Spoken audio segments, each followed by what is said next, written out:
Selamat pagi Bu, kami dari kelompok 8 ingin mempresentasikan tentang resiko dan tantangan sebuah bisnis. Jadi yang pertama ada definisi resiko. Resiko bisnis adalah probabilitas yang gagal dalam operasi organisasi dan ungkapan atau seperti persaingan dan kondisi ekonomi yang buruk yang dapat mengganggu kemampuan organisasi perusahaan untuk pengembalian investasi.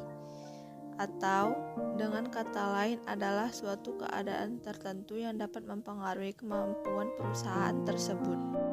Yang kedua, ada jenis-jenis resiko sebuah bisnis. Yang pertama, resiko strategis merupakan resiko jika strategis perusahaan menjadi kurang efektif dan perusahaan berupaya mencapai goal sebagai hasilnya. Yang kedua, ada resiko operasional. Risiko operasional mengacu pada kegagalan yang tidak diharapkan di dalam operasi harian perusahaan. Itu bisa berupa kegagalan teknis seperti matinya server atau bisa disebabkan oleh orang atau proses. Yang ketiga, ada risiko finansial. Kebanyakan kategori risiko memiliki dampak finansial dalam istilah biaya ekstra atau hilangnya pendapatan.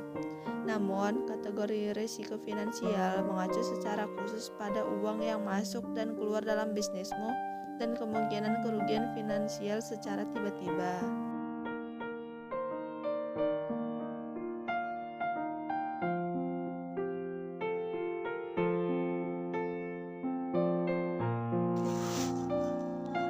Tantangan dari sebuah bisnis, pertama kesigapan yang kurang, kedua tidak ada penyesuaian digitalisasi bisnis, ketiga manajemen dan sumber daya manusia yang kurang profesional, keempat perilaku masyarakat yang beragam, kelima minimnya strategi digital marketing.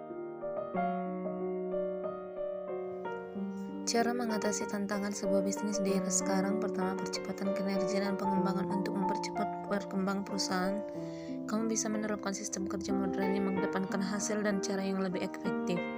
Hal ini dipercaya bisa membantu semua orang untuk bekerja lebih efisien. Salah satu contoh yang bisa dilihat adalah jam kerja fleksibel yang membantu orang-orang untuk bekerja lebih nyaman dan bisa memberi efek positif terhadap perusahaan. Yang kedua, sinkronisasi antar lini. Sebuah perusahaan yang baik tidak akan mencapai target yang mereka inginkan tanpa kerjasama yang baik. Karena itu, setiap divisi harus terkoneksi dan bekerja sama dengan baik sehingga mereka bisa kompak dalam mencapai tujuan yang sama untuk kemajuan perusahaan.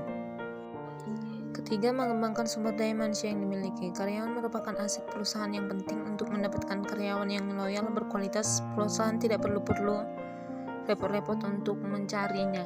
Yang perlu dilakukan adalah menciptakan ekosistem kerja yang baik dan membuat karyawan nyaman dan mengalami perkembangan sehingga mereka bisa tetap nyaman dan tentram saat bekerja. Studi kasus PT Jamu Cap Nyonya Menar. Perusahaan berasal dari nama pendirinya yaitu Nyonya Menar, terlahir bernama Lau Ping Nio pada tahun 1993. Nama itu kemudian menjadi nama dagang jamu cap potret Nyonya Menar yang resmi berdiri pada tahun 1919. Dalam perkembangannya, pabrik jamu ini kemudian menjadi salah satu yang terbesar di Indonesia. Perusahaan ini mengalami kemajuan pesat pada tahun 1990-an dengan merambah pasar internasional di mana produk jamu mereka dipasarkan ke 3 benua yaitu Asia, Eropa, dan Amerika, dan ke-12 negara termasuk Malaysia, Jepang, Korea Selatan, Singapura, Taiwan, dan Cina. Namun pada saat pangsa pasar berkembang, perusahaan Nyonya Menar juga mengalami krisis operasional terutama pada tahun 1984 sampai 2000.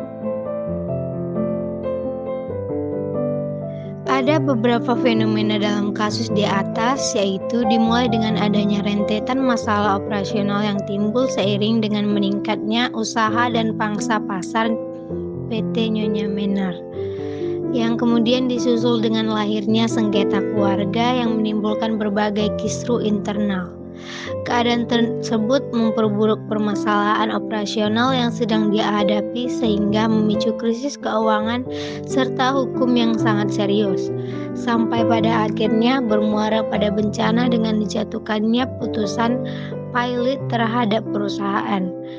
Dari permasalahan yang dialami, tersirat adanya ketidakmampuan generasi ketiga mengelola risiko perusahaan, baik risiko sisi atas maupun risiko sisi bawah.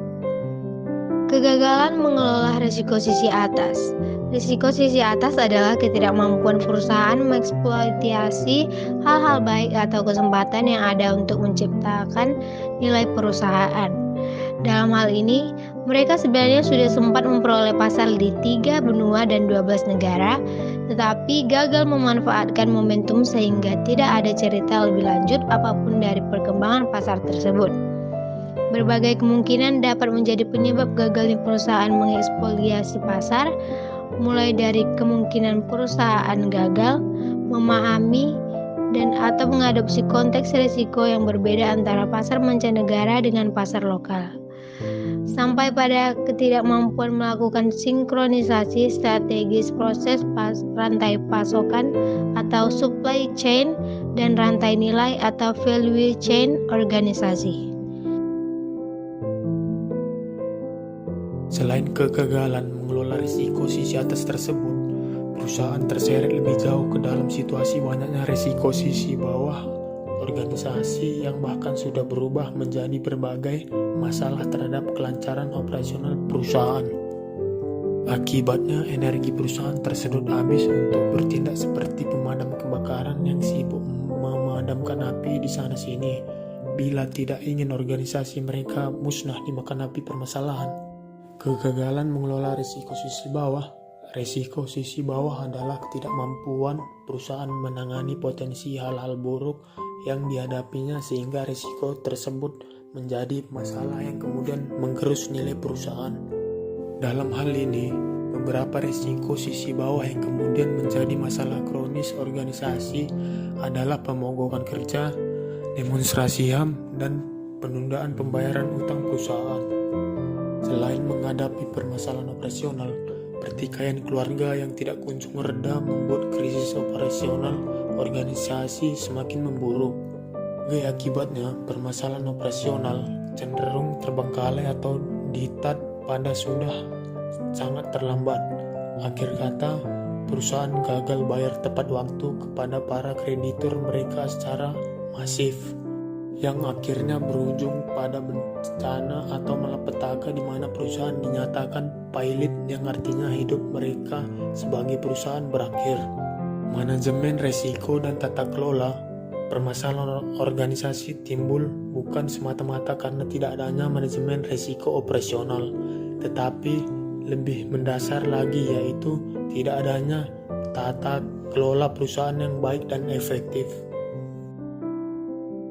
Ketiadaan tata kelola yang baik menjadi risiko inheren yang sangat besar dan fundamental, karena berpengaruh pada semua jenjang pengambilan keputusan dan aksi, mulai dari keputusan strategis sampai pada operasional.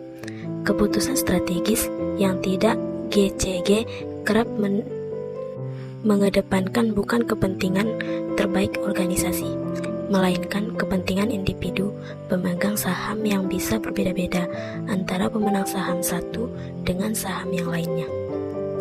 Bahkan, bisa saja kepentingan individual mereka bertentangan dengan kepentingan terbaik perusahaan.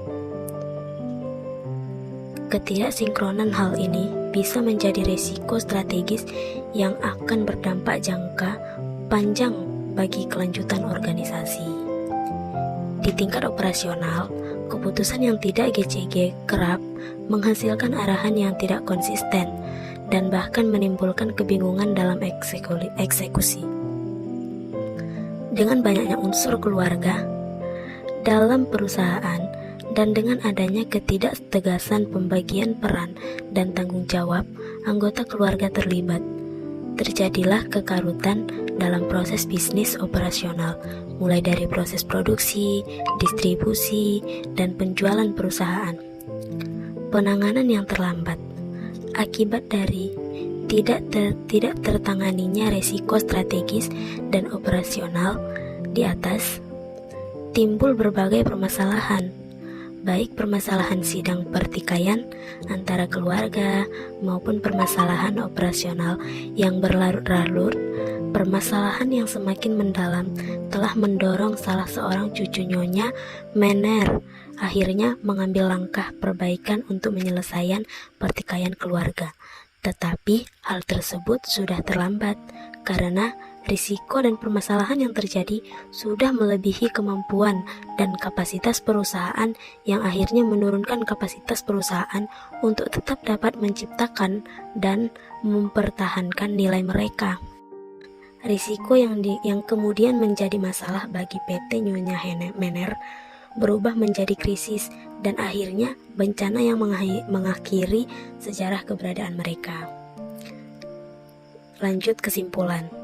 Kesimpulannya yaitu resiko adalah sesuatu yang selalu dikaitkan dengan kemungkinan terjadinya keadaan yang merugikan dan tidak diduga bahkan bagi kebanyakan orang yang tidak menginginkannya dalam kondisi yang penuh ketidakpastian dan ketatnya persaingan usaha. Anda tidak dapat mungkin menghindari resiko.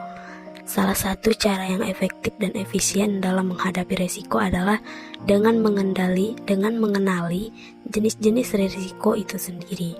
1. Di dalam berwirausaha, kita harus memperhatikan faktor-faktor yang menyebabkan munculnya resiko usaha. Dan yang kedua, seorang wirausaha perlu mengidentifikasi resiko agar menimbulkan dampak yang terjadi nantinya. Misalnya, metode analisa dari pengalaman dan metode pengalaman survei. Terima kasih.